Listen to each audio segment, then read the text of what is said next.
22절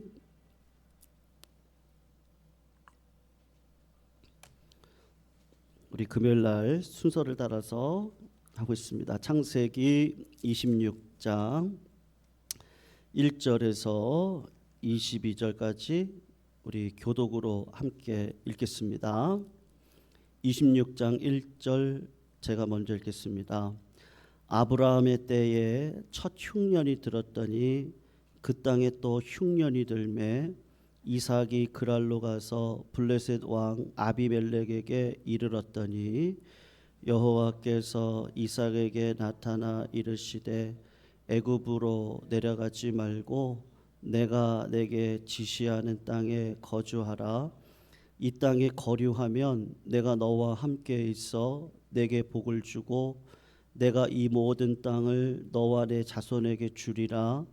내가 내 아버지 아브라함에게 맹세한 것을 이루어 네 자손을 하늘의 별과 같이 번성하게 하며 이 모든 땅을 내 자손에게 주리니 네 자손으로 말미암아 천하 만민이 복을 받으리라. 이는 아브라함이 내 말을 순종하고 내 명령과 내 계명과 내 율례와 내 법도를 지켰음이라 하시니라.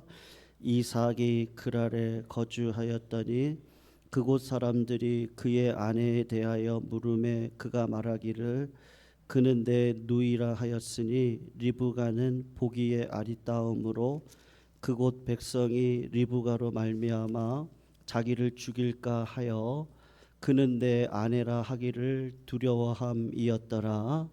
이삭이 거기 오래 거주하였더니 이삭이 그 아내 리브가를 껴안은 것을 블레셋 왕 아비멜렉이 창으로 내다본지라. 이에 아비멜렉이 이삭을 불러 이르되 그가 분명히 내 아내거늘 어찌 네 누이라 하였느냐.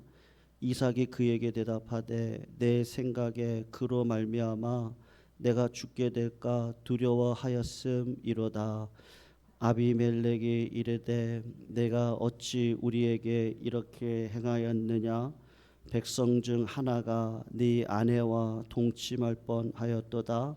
내가 죄를 우리에게 입혔으리라. 아비멜렉이 이에 모든 백성에게 명하여 이르되 이 사람이나 그의 아내를 범하는 자는 죽이리라 하였더라.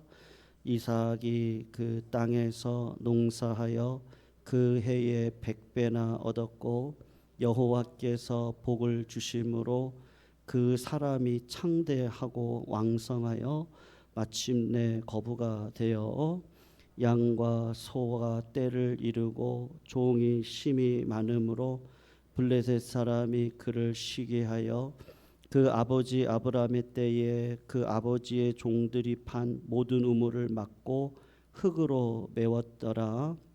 아비멜렉이 이삭에게 이르되 내가 우리보다 크고 강성한즉 우리를 떠나라. 이삭이 그곳을 떠나 그랄 골짜기에 장막을 치고 거기 거류하며 그 아버지 아브라함 때에 팠던 우물들을 다시 팠으니 이는 아브라함이 죽은 후에 블레셋 사람이 그 우물들을 메웠음이라. 이삭이 그 우물들의 이름을 그의 아버지가 부르던 이름으로 불렀더라. 이삭의 종들이 골짜기를 파서 샘 근원을 얻었더니 그랄 목자들이 이삭의 목자와 다투어 이르되 이 물은 우리의 것이라 하매 이삭이 그 다툼으로 말미암아 에색이라 하였으며 또 다른 우물을 팠더니 그들이 또 다툼으로 그 이름을 신나라 하였으며 같이 읽습니다. 이삭이 거기서 옮겨 다른 우물을 팠더니 그들이 다투지 아니하였으므로 그 이름을 느호봇이라 하여 이르되 이제는 여호와께서 우리를 위하여 넓게 하셨으니 이 땅에서 우리가 번성하리로다 하였더라. 아멘. 오늘 창세기 26장은 이삭에 관한 장입니다. 하나님의 복이라는 게 성도님들 뭐라고 생각되어지세요? 복이라는 것이 나에게 머물러 있는 것이 아니라 이게 당대에 끝나는 것이 아니고 우리 후손들, 내 자녀들, 다음 세대들에게 이어질 때 그 복은 진정한 복이다라고 할 수가 있습니다. 그래서 하나님께서 축복을 그리고 약속을 계승하실 때 두 가지를 보시거든요. 첫 번째가 뭐냐 하면 약속의 자녀, 약속의 아들이어야 한다는 겁니다. 계승자는 반드시 약속의 아들이어야 되고, 두 번째는 뭐냐 하면 약속의 아들일 뿐만 아니라 동시에 믿음의 아들이어야 합니다. 그러니까 아무리 약속의 아들이라고 할지라도 믿음이 없으면 하나님의 그 크신 축복을 이어받을 수 없단 말이죠. 여러분, 이삭이 믿음의 아들이 되는 게 쉬웠겠어요? 한번 생각해 보시면 아브라함도 너는 너의 본토 친척 네 아비 집을 떠나서 오늘 본문에 나와 있는 그대로거든요. 내가 지시할 땅으로 가라. 오늘 본문에도 지시할 땅에 대한 이야기가 나오는데 그 땅은 가나안 땅이란 말이에요. 그 땅까지 갔을 때 믿음이 완성되어졌습니까? 그렇지 않고 오늘 본문 1장 1절에 나와 있는 것처럼 아버지 아브라함의 때에 흉년이 들었는데 아들 이삭 때에도 흉년이 들었다. 이렇게 거푸 두 번을 연속으로 말씀하심으로 믿음이라고 하는 것이 이게 주어지는 것이고 훈련받고 연단받아서 믿음을 하나님이 나를 키워주셔야 되는 것이죠. 내가 스스로 믿음을 가질 수 있는 사람은 아무도 없단 말이에요. 그러니까 아브라함이 그렇게 믿음으로 가나안 땅에 왔는데 애굽으로 피신을 갔던 적이 있었죠. 하나님이 개입하셔서 그를 다시 가나안 땅으로 이끌어가게 하셨습니다. 이스마엘이라는 애굽에서 얻었던 하갈이라는 여자를 통해서 약속의 자녀가 아닌 육신의 자녀를 낳았던 그런 어리석음도 있었지만 하나님은 이삭을 반드시 100세에 낳게 하셔서 약속의 자녀일 뿐만 아니라 하나님이 그 다음에 요구하시는 게 뭐였어요? 아브라함에게도 똑같이 믿음을 요구하셨잖아요. 아들 이삭을 바치라고 하는 믿음의 자리에까지 요구하셔서 마침내 아브라함을 그 자리, 그 믿음의 조상의 자리에 하나님이 25년 동안 훈련시키셔서 세우시고 그를 통해서 영광을 받으시는 분이 누구시냐? 그러면 하나님이시란 말이에요. 그러니까 여러분, 우리의 신앙이라고 하는 것이 한 번 복을 받고 끝나는 문제가 아니라 하나님께서 우리에게 주셨던 이 약속의 복은 반드시 계승이 되어져야 된다는 거예요. 그러니까는 첫 번째로는 제가 뭐라고 말씀드렸어요? 약속의 자녀여야 됩니다. 그리고 약속의 자녀일 뿐만 아니라 믿음을 가지고 있는 사람이어야 하나님의 약속의 복을 계승받아서 살아갈 수 있단 말이에요. 그러니까 여러분, 이삭이 아버지가 믿음의 조상이었음에도 불구하고 믿음은 각자고 사명도 각자란 말이에요. 그러니까 하나님이 개입하셔서 이삭을 이끌어 가신단 말이죠. 그래서 오늘 본문 1절을 한번 보시면 아브라함의 때에 첫 흉년이 들었더니 그 땅에 또 흉년이 들어서 이삭이 어디로 갑니까? 그랄로 가서 블레셋 왕 아비멜렉에게 이르렀다. 그렇게 이야기를 하고 있단 말이에요. 여러분, 이때까지 이삭은 믿음의 사람이 아니었습니다. 하나님의 약속은 내가 네게 지시할 땅, 그 땅이 어디겠어요? 요 아비멜렉에 있는 그랄 땅이 아니고 가나안 땅이겠죠. 그런데 하나님이 약속을 저버리고 아버지를 따라서 똑같이 애굽으로 내려가려고 하는 그 어간이 아비멜렉이 있었던 그랄 땅이란 말이에요. 그러니까 하나님이 나타나셔서 몇 가지 약속을 해 주시거든요. 그게 3절에서 4절인데 성도님들에게도 이런 복이 있으셨으면 좋겠습니다. 한번 보세요. 이 땅에 유하면 어떻게 한다 그래요? 임마누엘의 복을 주시겠다 그러죠. 성도님들 그런 복을 누리시기를 축원합니다. 하나님이 함께 하시면 되는 거잖아요. 그러니까 내가 너와 함께 있어 네가 참고 견디면 하나님이 너를 떠나지 않을 거야. 이게 첫 번째 약속입니다. 그리고 두 번째 약속이 뭐냐 하면 네가 머물렀던 그 땅에 복의 계승이 이루어지도록 내가 이끌어 갈 것이다. 그래서 했던 얘기가 뭐예요?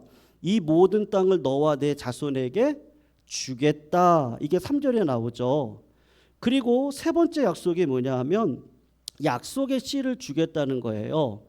네 아비 아브라함에게 맹세한 것을 이루고 네 자손을 하늘의 별과 같이 하여서 이 모든 땅을 누구에게 주겠다고 그래요? 네 자손에게 줄 것이다. 그러니까는 지금 계승의 복을 주겠다는 거죠. 그리고 마지막으로 뭐냐? 이게 중요한데 네 자손으로 인해서 천하 만민이 복을 얻겠다. 그러니까는 약속의 씨를 통해서 여러분 약속의 메시아이신 예수님이 오셔서 마지막 믿음의 완성 그 십자가를 지는 그 자리까지 가시잖아요. 우리 주님이 거기서 그 시험을 이겨내시고 믿음으로 하나님의 말씀에 순종함으로 그 믿음을 계승하는 그 자리에 섰던 분이 누구십니까? 예수님이신데 이삭을 통해서 바로 그러한 일들을 행하겠다. 이 네 가지 복을 주신단 말입니다. 여러분 그럴 때 이삭이 아직은 믿음이 그렇게 성숙하지 않기 때문에 여러분 한번 보세요. 우리는 미숙하고 연약할 수 있는데요. 시간이 지나면서 어떻게 돼야 됩니까? 예? 그러니까 변해야 되잖아요. 시간이 지나가면서 하나님을 더 깊게 경험하시고 그리고 야 이게 기도라는 것이 그냥 이 자체가 영광이에요. 예, 맞죠? 예배라는 것도 그래요. 예배라는 것이 내가 주님 앞에 나왔다는 것만으로도 굉장한 감사더라고요. 어릴 때는 내가 주님 앞에 나와서 뭐 찬양이 좋아야 되고요. 또 말씀이 내 삶에 적용이 되어져야 되고 뭐 그런 식으로 생각을 했다면 이제는 그냥 예배 자리에 나와 있는 것 자체가 굉장한 복이고 야 내가 세상 어떤 것을 의지하지 않고 하나님을 의지할 수밖에 없는 그 기도의 자리에 그냥 있는 것만으로도 굉장한 복이라고 하는 것을 이 마음 가운데 깊이 깨닫지 않습니까? 그러니까는 여러분 기도해야 하나님의 뜻을 알고 기도해야 하늘이 주는 능력을 의지하고 기도를 하셔야지 하나님이 이 땅 가운데 이루어 가시는 걸 내가 두 눈으로 목도할 수 있거든요. 여러분 서울은 뭐로 가도 안 됩니다. 지름길은 없어요. 구원의 방정식이라는 게 성도님들이 약속의 자녀로 부름받아서 믿음의 삶을 살아갈 때 그때 하나님이 우리들에게 요구하는 이 두 번째 조건 믿음으로 순종하는 자리에 들어가야 된단 말이에요. 근데 여러분 생각해 보세요. 어린아이들이 몇 번을 넘어져야 걸어 다닐 수 있다 그래요? 혹시 몇 번인지 아십니까? 몇 번일 것 같아요? 수만 번을 넘어져야 된대요. 근데 부모가 가만히 두나요? 아이를 어디로 데리고 나갔을 때 만약에 잔디밭이다 그러면 애를 맨발로 걷게 할 때 부모가 하는 역할이 뭐예요? 그 잔디에 있는 그 뾰족한 돌이라든지 행여나 깨진 유리가 있지 않나 그런 것들을 다 살펴보고 안전하다고 할 때 아이가 넘어져도 괜찮죠. 그래서 넘어졌을 때 어떻게 하죠? 아이고 잘했다. 또 일어나야지. 아빠한테 와봐. 엄마한테 와봐. 엄마하고 아빠가 자꾸 어떻게 해요? 격려를 하죠. 자꾸 세워주거든요. 그러니까 지금 이삭이 믿음이 지금 어느 단계냐? 그러면 아직은 미성숙한 단계란 말이에요. 그러니까 하나님께서 여러분 믿음은 내가 믿는다고 되는 게 아니고 내가 하나님을 경험하면 두려움이 사라져요. 내가 하나님의 은혜를 체험하면 그 다음부터는 기도가 복되다는 걸 알아요. 그러니까 하나님이 일단은 개입해 오시는 거죠. 그래서 내가 네게 지시할 땅으로 돌아가라 이렇게 얘기를 했단 말이에요. 그런데 이삭은 아브라함하고는 조금 틀린 것 같아요. 뭐가 틀리죠? 오늘 어디에 머물고 있습니까? 한번 6절을 한번 보시겠어요? 6절을 보시면 그렇게 하나님께서 말씀하셨거든요. 그랬더니 6절에 뭐라고 얘기합니까? 이삭이 어디에 거주했어요? 그랄에 거주했다. 이렇게 이야기를 하고 있단 말이에요. 애굽으로 가지는 않았지만 그렇다고 하나님이 있으라고 하는 땅 가나안으로 가지는 않았는데 어디 있는 거예요? 신기하게도 불순종의 자리, 회색지대의 자리, 그랄에 있는 거란 말이에요. 네. 하나님께서 가뭄이 있는 가나안 땅으로 가기에는 조금 마음이 좀 그렇고 애굽으로 가자니 또 그렇고 그래서 그냥 이렇게 얼추 있는데 움직이지 않고 그랄 땅에 그냥 있는단 말이에요.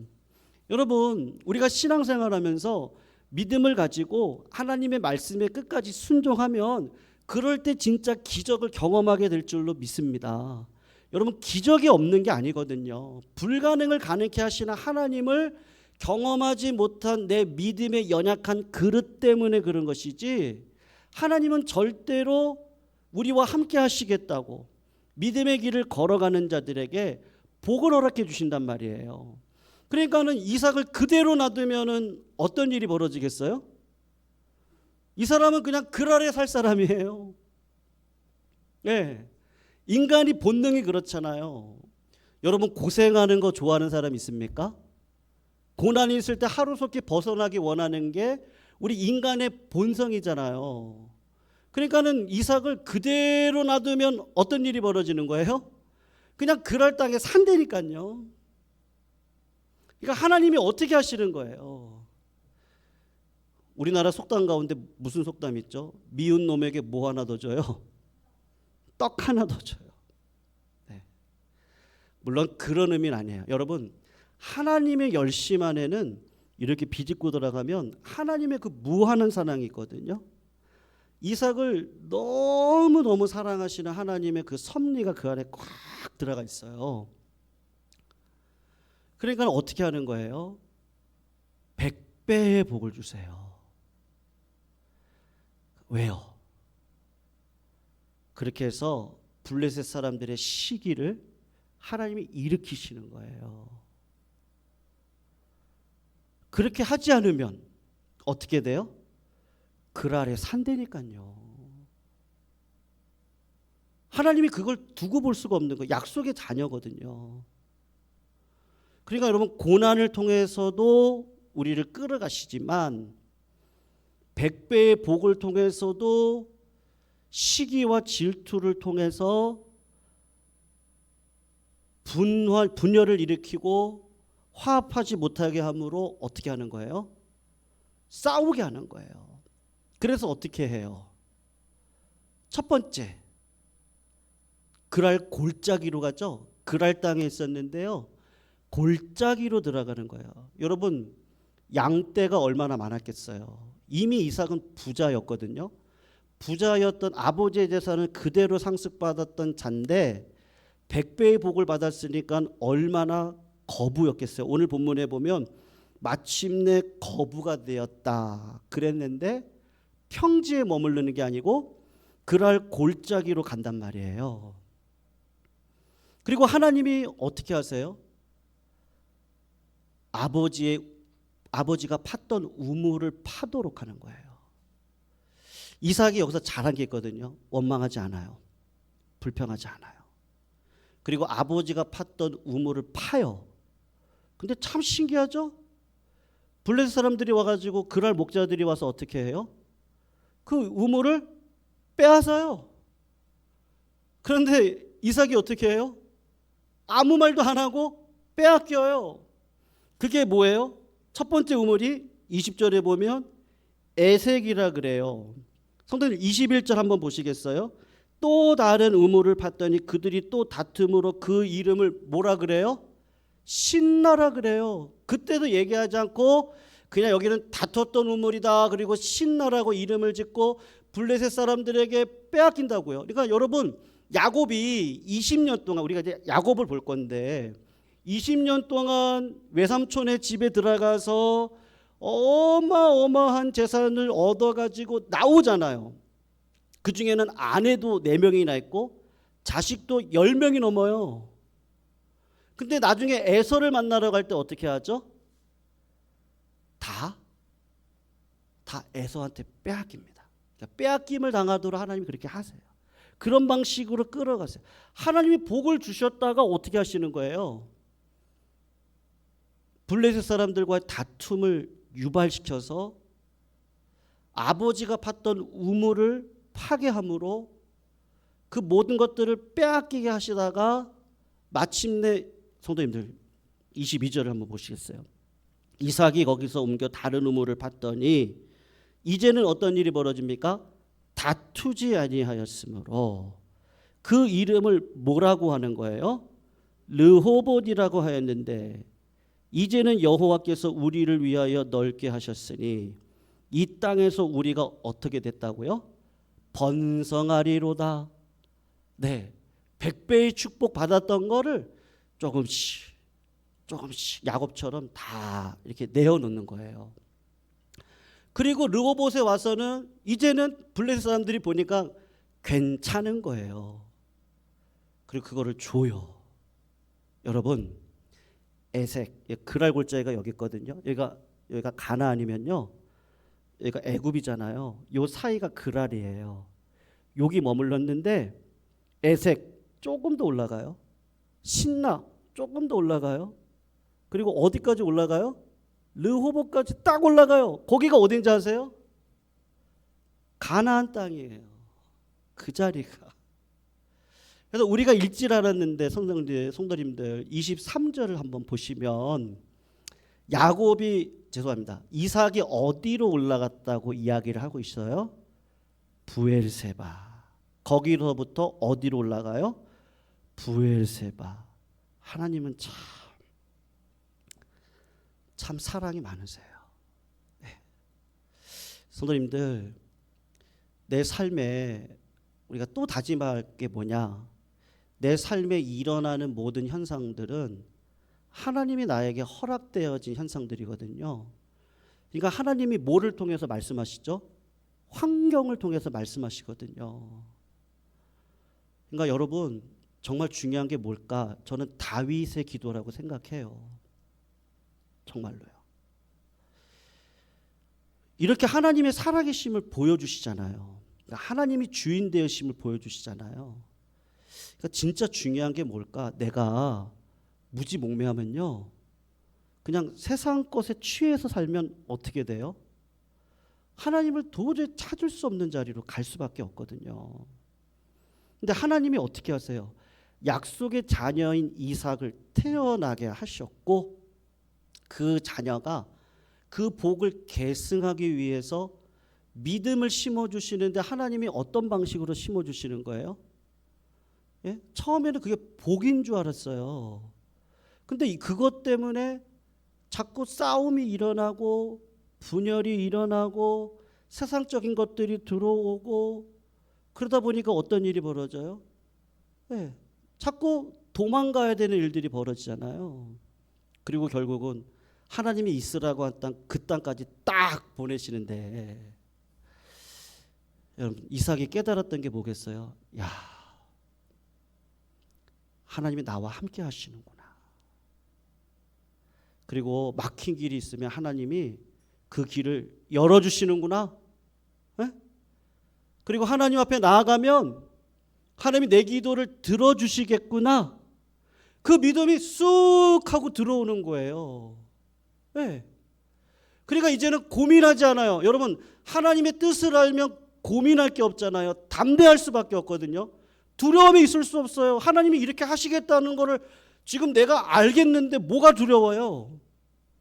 하나님이 나와 함께 하시는데. 근데 문제는 뭐예요? 하나님 뜻에 불순종해서 불순종의 자리에 들어가 있으니까 자꾸 두려움이 오고 이걸 내가 다 어떻게 다 방어해야 되겠고 그러다 보니까는 거짓말해야 되겠고 왜냐하면 내 안에 이거 어떻게 해요? 자꾸 두려움의 자리, 거짓말의 자리, 원망의 자리, 불평의 자리로 갈 수밖에 없거든요. 근데 여러분 그 하나님을 경험한 이삭이 브엘세바 올라가서 어떻게 합니까? 주님 앞에 제단을 쌓고 예배자로 서요. 네, 그러니까 뭘 깨닫는 거예요? 아, 하나님이 나를 떠나지 아니하시는구나. 이 믿음조차도 하나님이 주시는 거구나. 사랑하는 성도님들, 그런 믿음 가지고 계시죠? 가지고 계시기를 축원합니다. 그리고 다윗처럼 정직한 영을 달라고 우리가 좀 같이 기도했으면 좋겠어요. 사람이 연약해서 부패할 때도 있죠. 넘어질 때도 있고 교만할 때도 있고 자존심이 다 무너져 내릴 때도 있지 않겠습니까? 근데 그 하나님이 우리 성도님들을 절대로 포기하지 않으세요. 그래서 오늘 다윗이 고백했던 것처럼 정직한 영을 주시고 그 하나님이 나와 함께 하심을 이렇게 두 눈으로 목도하게 해주셔서 내가 가는 길 담대함으로 걸어갈 수 있도록 인도해 달라고 그렇게 같이 기도하시면서 기도하시는 마음으로 우리 한번 같이 이 찬양 두 곡 불렀으면 좋겠습니다. 우리 함께 찬양하실까요? 주가 보이신 생명에게